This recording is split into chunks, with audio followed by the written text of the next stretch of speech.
Mahalonareo tranga anaty fandriampahalemana zay manao sesilany eto Toamasina anisan'ny lasebatra amin'izany zay mpanao gazety noho izany zay fikambany mpanao gazety voalaza eto ambony ny association des journalistes de Toamasina dia manao zao fanambarana manaraka izao.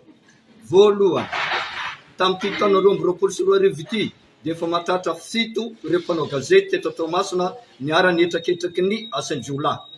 Ny telo tamin'ireo dia niara ny fanendana an-dalambe, ny telo hafa dia niara ny vakitrano, ny iray nisy ninia nitrongy tamin'ny fiara tsy mataho-dalana, iray kosa favakisana toeram-piasana zay navery fitaovana lafo vidy.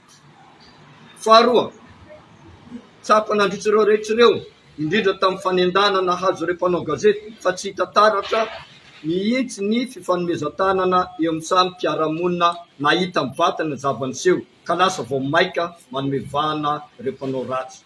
Very ny soatoavina malagasy. Fahatelo, tsy manome tsiny na iza fa miantso kosa ny fanamafisana firaisan-kinany rehetra na mpitandro filaminana na isika vahoaka na fitsarana mba ho famongorana ny asan-jiolahy. Fahaefatra, mba hisitrahan'ny vahoaka fandriampahalemana sy filaminantsaina amin'ny fiatrena ny fiainana andavanandro sy ho fiatrena mpitoniana ny asaramanto dia miantso fandraisana andraikitra misimisy kokoa amin'ny fitandroana filaminana eto Toamasina satria tsy ny mpanao gazety irery no lasipatra amin'ny tsy fandriampahalemana misy eto fa ny olon-drehetra.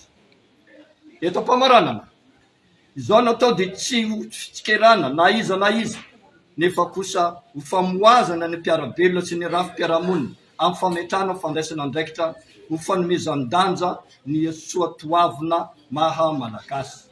Natao androany 2 Novambra 2024 teto Toamasina izay soniavo ny mpanao gazety rehetra tsy hakanavaka eto Toamasina. Saotra indrindra tompoko.